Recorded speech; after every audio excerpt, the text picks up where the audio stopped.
हर हर महादेव भक्तों, आज हम महादेव की कृपा से अध्याय 11 व 12 का अध्ययन करेंगे।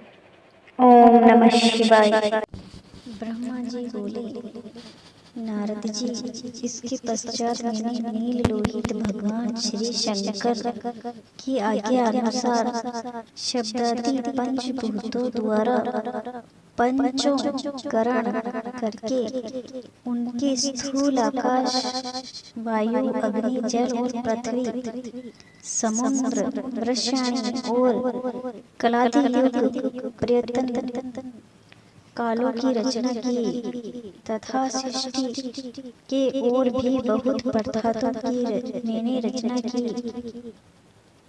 किंतु जब मुझे इससे भी संतोष न हुआ तो मैंने उसी समय भगवान शंकर का ध्यान करके अपने नेत्रों से मरीचि को, हर्त्य को, भंगु को सिर से, अधीरा को कान से, मुनि श्रेष्ठ पुत्र को उदान से, पुलस्त्य को समान से, वशिष्ठ को अपान से, केतु की कानों आदि को प्राण से, दक्ष को गेंदी से उत्पन्न किया।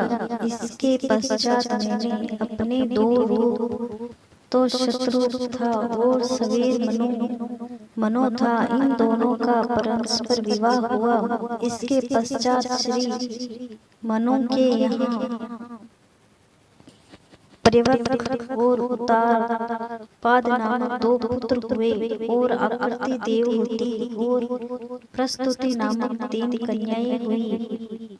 बाद में आकृति का विवाह महर्षि रुचि के साथ,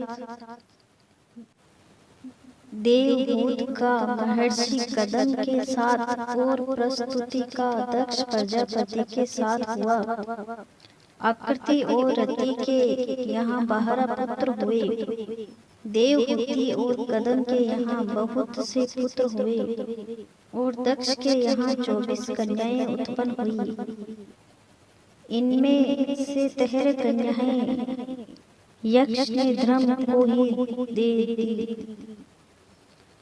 उनके नाम वह है श्रद्ध, लक्ष्मी, दृष्टि, तुष्टि, पुष्टि, मेधा, बुद्धि, क्रिया, लज्जा, वसु, शांति, सिद्धि, कृति।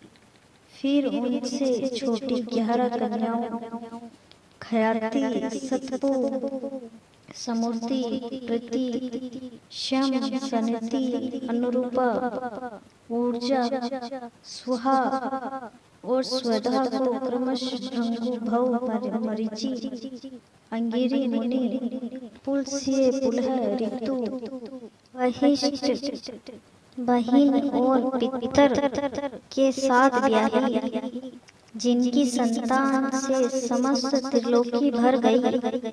फिर तो भगवान श्री सदाशिव की आज्ञा के अनुसार असंख्य जातियों की उत्पत्ति हुई और जिसमें ब्रह्मा श्रेष्ठ हुए।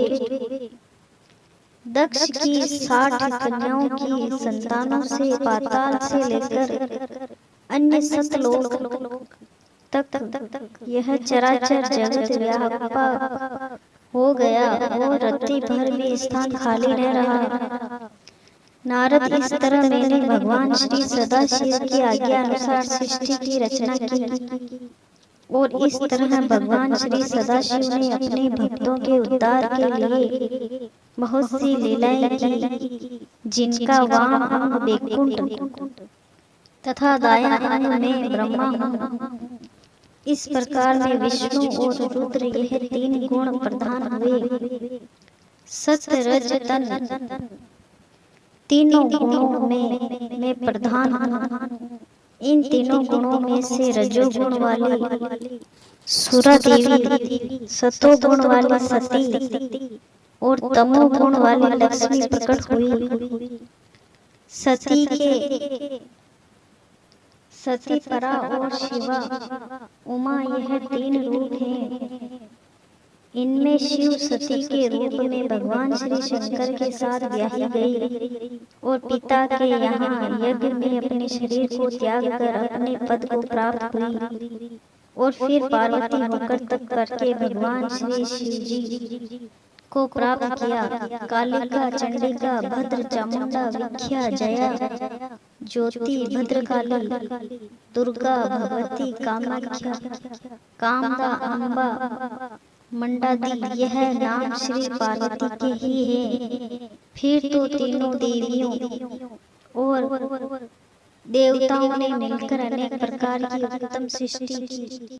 ओम नमः शिवाय। भक्तों, हम इसी अध्याय में अध्याय 12 का भी अमृतपान करेंगे। तो ब्रह्मा जी से कथा सुनकर श्री नारद जी अत्यंत प्रसन्न हुए। उनको नमस्कार करके विनय पूर्वक कहा, प्रभु, जब आप मुझे ब्रह्मलोक, विष्णुलोक और शिवलोक का वृत्तांत सत्यलोक है जिसकी लंबाई 16 करोड़ योजन है, वहाँ पर रत्नों तथा मणियों के भरे हुए स्वर्ण मंदिर, उपवन, कुएं, तालाब और सुगंधित पुष्पों वाली पुष्प वाटिकाएं हैं। वहाँ नाना प्रकार के पंछी भांति भांति की बोलियां बोलते हैं। भगवान विष्णु लक्ष्मी सहित अपने भक्तों को सुख देते हुए यहाँ निवास करते हैं और सदा सदैव भगवान सदाशिव के ध्यान में मग्न रहते हैं। हे नारद, अब मैं उस लोक का वर्णन करता हूँ जो स्वर्ग से भी ऊपर और चिंताओं से भी मुक्त है। उसका स्वामी कार्तिक का लोक कहते हैं। उसका वर्ग 64 योजन है। शोक, मोह तथा माया से रहित यहाँ प्रत्येक स्थान पर आनंद ही आनंद है। वहाँ पर लोगों के घर रत्नों से भरे हैं। वहाँ के स्वामी कार्तिकेय जी हैं जिन्होंने बारकासुर का संहार किया है। वैसे वह भगवान श्री शिव के पुत्र हैं, मगर स्वयं भी उस पद को प्राप्त षडाक्षर मंत्र का जाप करते हुए वह वहाँ पर भगवान सदाशिव में लीन रहते हैं। इस लोक के ऊपर शक्ति लोक है जहाँ पर की शक्ति रूपा जगत माता निवास करती है।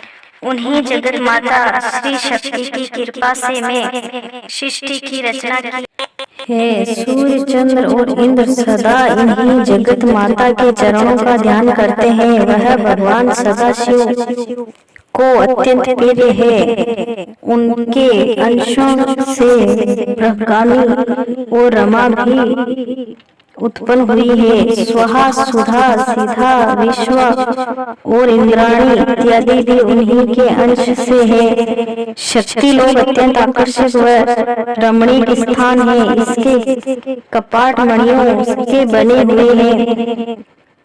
उसका विस्तार 18 करोड़ योजन है। वहाँ शक्ति और उनकी सहेलियां निवास करती है और शक्ति लोक के ऊपर शिव लोक है जहाँ पर की मोह, चिंता, दुख आदि का नाम भी नहीं है। वह करोड़ों सूर्यों के समान प्रकाशमान है। वहाँ के घर मणियों से जड़े हुए हैं। अप्सराएं नृत्य करती हैं और स्थान स्थान पर बाग बगीचे और पुष्प वाटिकाएं हैं। भगवान श्री सदाशिव के निवास स्थान के निकट उनको भक्तों के भी निवास स्थान है जहाँ पर कि उनके 50,000 सेवक निवास करते हैं।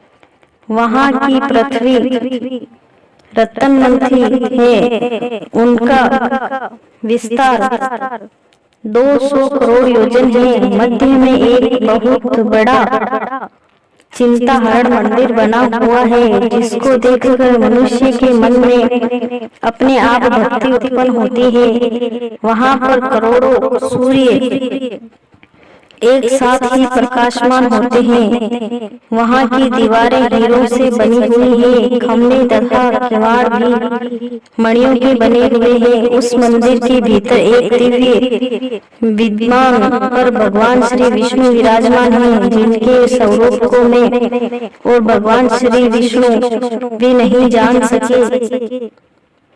वहाँ पर भगवान श्री विष्णु की एक शाला है जिसका नाम देवलोक है। उसके स्वामी आनंद कंद भगवान श्री कृष्णचंद्र जी महाराज है और राधिका रानी है, जो हर समय श्री कृष्णचंद्र की पूजा किया करती है। तो भक्तों, यह था अध्याय 12। आप और हम सब पर महादेव की असीम कृपा बनी रहे और हम इसी तरह आगे 13वां व 14वां अध्याय भी अच्छे से संपन्न कर पाए। हर हर महादेव दोस्तों। ओम नमः शिवाय।